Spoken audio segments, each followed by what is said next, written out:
para entender. Como vocês estão? Estão bem? Estão seguros? Estão tentando manter a sanidade mental? Se liga, a gente está vendo muitas informações desencontradas, a gente está tendo um aumento vertiginoso de casos, a gente está começando a ter certos ataques de pânico, e eu acho que nesse momento a melhor coisa a se fazer é calma. Calma, respira, que vai tudo dar certo. E por isso também eu estou fazendo mais vídeos para o canal, para a gente poder ficar juntinho nessa quarentena, se inspirando, se inspirando só, e acreditando que dias melhores virão. Então, se você é novo aqui, se inscreva aqui no canal. Esse é um canal de cultura, arte, literatura, sociedade, história, vida, que se desdobra nas minhas pesquisas de muitos anos sobre África e a afrodiáspora. Então, se você é novo aqui, seja bem-vindos e aproveite os vídeos que tem aqui feito pra você. Também me siga no Instagram.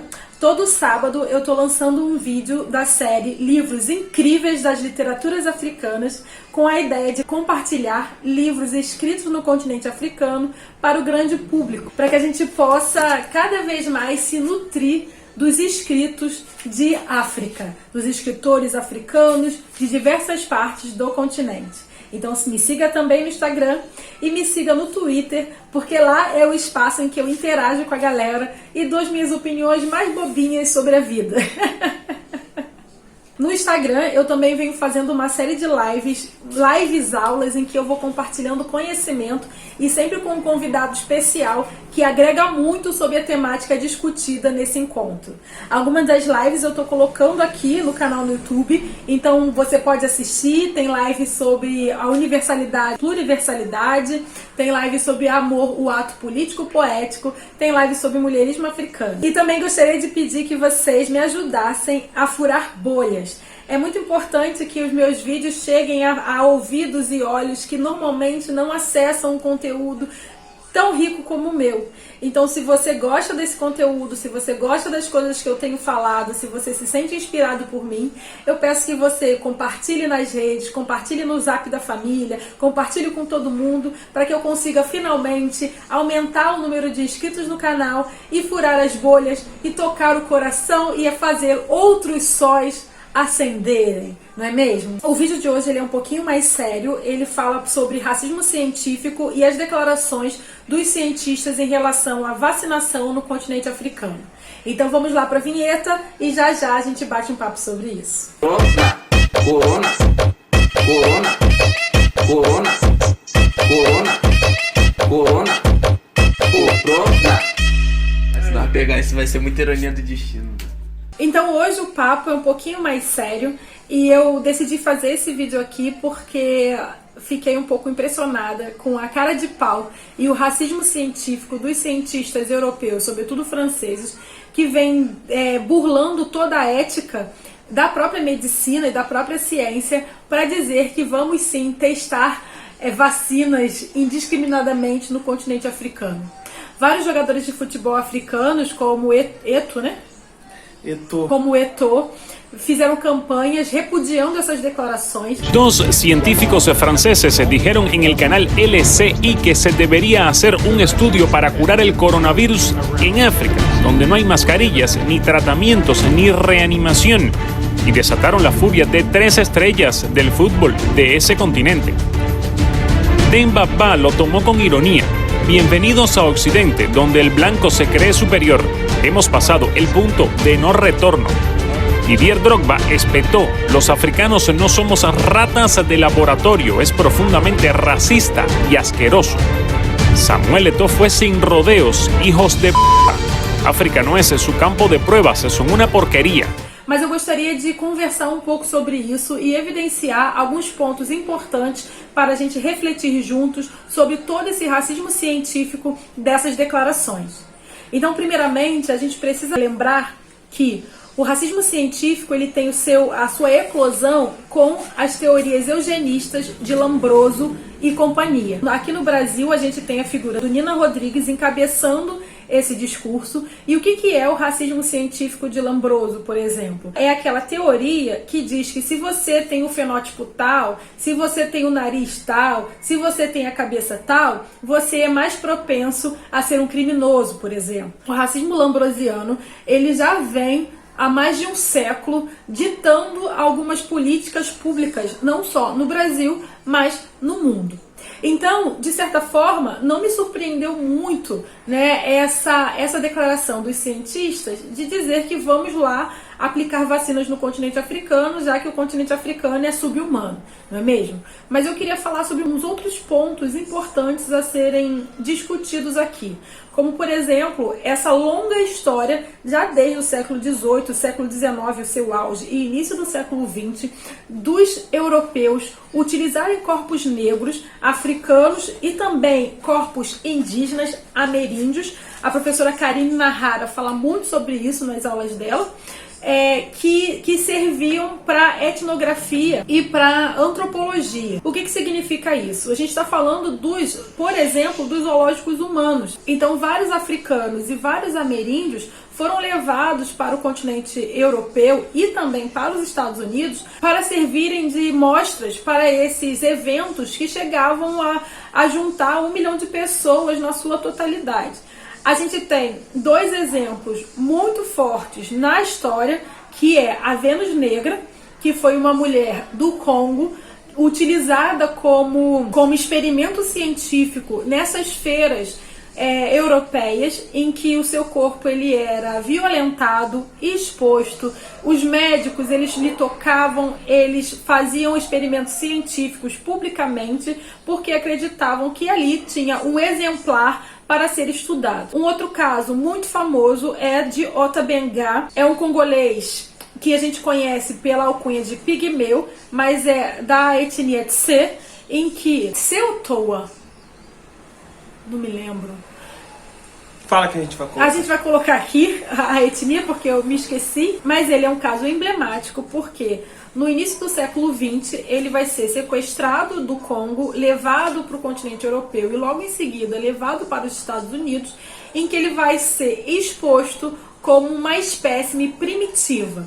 E a história do Ota Benga é uma história terrível, porque ele vai ser enjaulado no zoológico do Bronx, em Nova York, junto com orangotangos, e aos finais de semana chegava a juntar 200 mil pessoas para ver essa aberração nos termos dos próprios racistas americanos.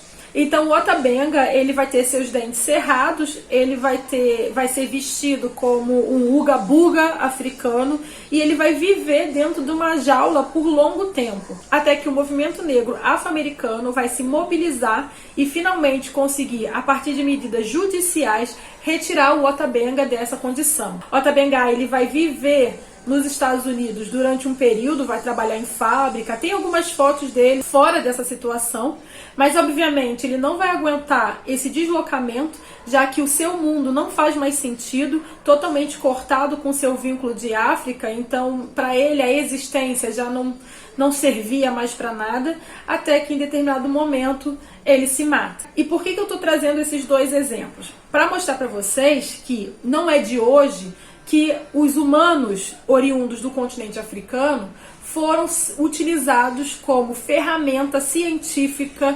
racista, obviamente, pela ciência europeia. Dito isso, eu acho importante também a gente conversar sobre a dinâmica de testes de vacinas no continente africano. Há muitos relatos de falta de controle ético no teste de vacinas por lá, principalmente em territórios de guerra. Porque é muito fácil você não ter controle ético quando o território está em estado bélico. As pessoas estão pensando em sobreviver, o governo está pensando em proteção, e qualquer ajuda dita humanitária em forma de vacina passa rapidamente por causa da alta mortandade da população por conta da situação de guerra, o descalabro de uma guerra.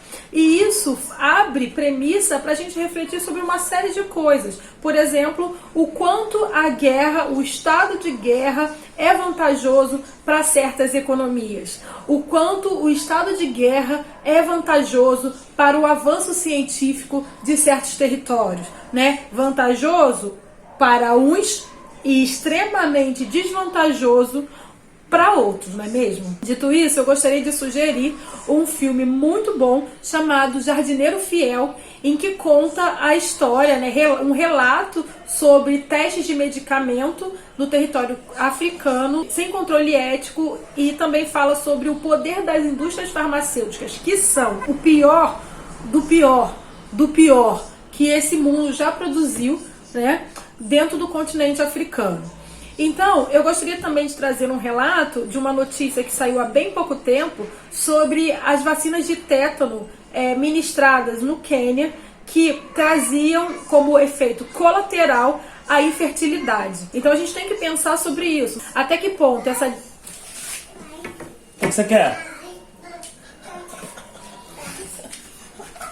Até que ponto essa distribuição antiética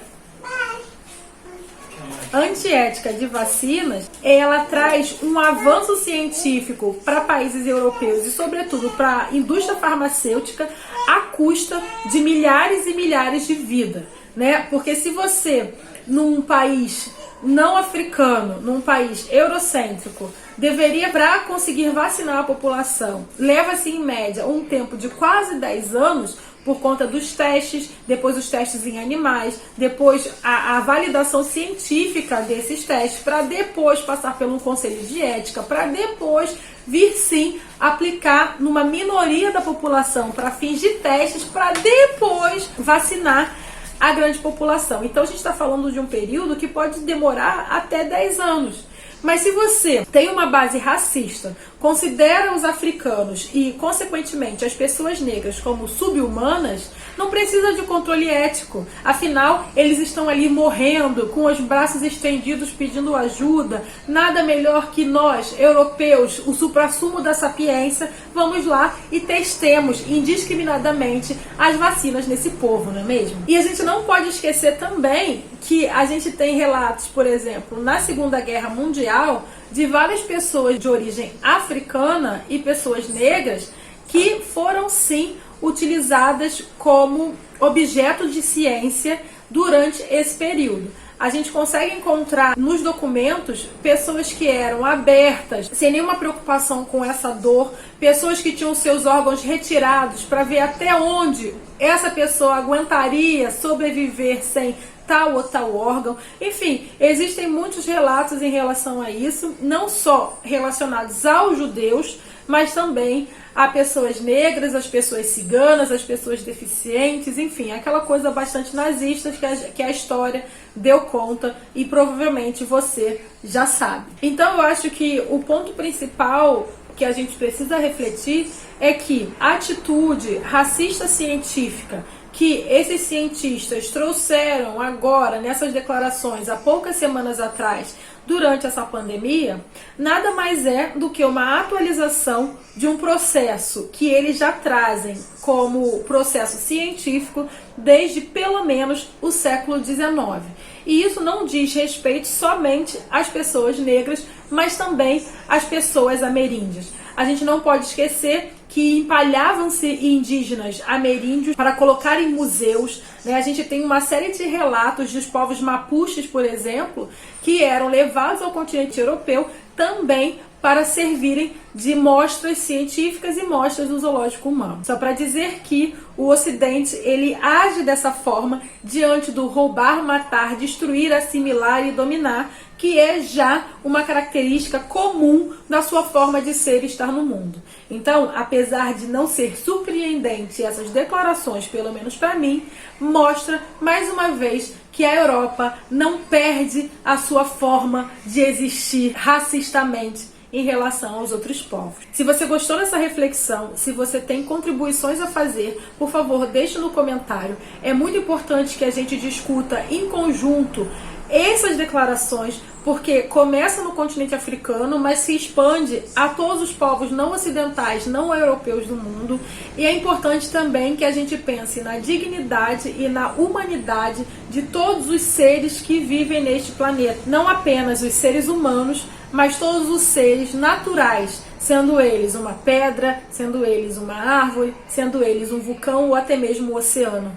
né? Nós somos todos filhos da mesma matéria cósmica ancestral. E eu acho que é até por isso que o planeta está sendo chacoalhado, não só por essa pandemia, mas também pelas movimentações da própria Terra, da própria Gaia, do próprio universo. Não é mesmo? Então, deixa seus comentários. Para mim é muito importante saber o que vocês pensam sobre essas declarações. Se posicionem sim sobre esses descalabros científicos, porque a gente está falando de um modus operandi comum no continente europeu e também nos Estados Unidos, que data séculos. Não podemos esquecer que atualmente nessa pandemia as pessoas mais afetadas pelo Covid nos Estados Unidos são as pessoas negras, são as pessoas afro-americanas, das comunidades afro-americanas, e que aqui no Brasil, pela falta de dados racializados sobre o Covid, nós não temos materialmente uma noção do quanto a pandemia está afetando a questão raça-cor. Embora a gente saiba que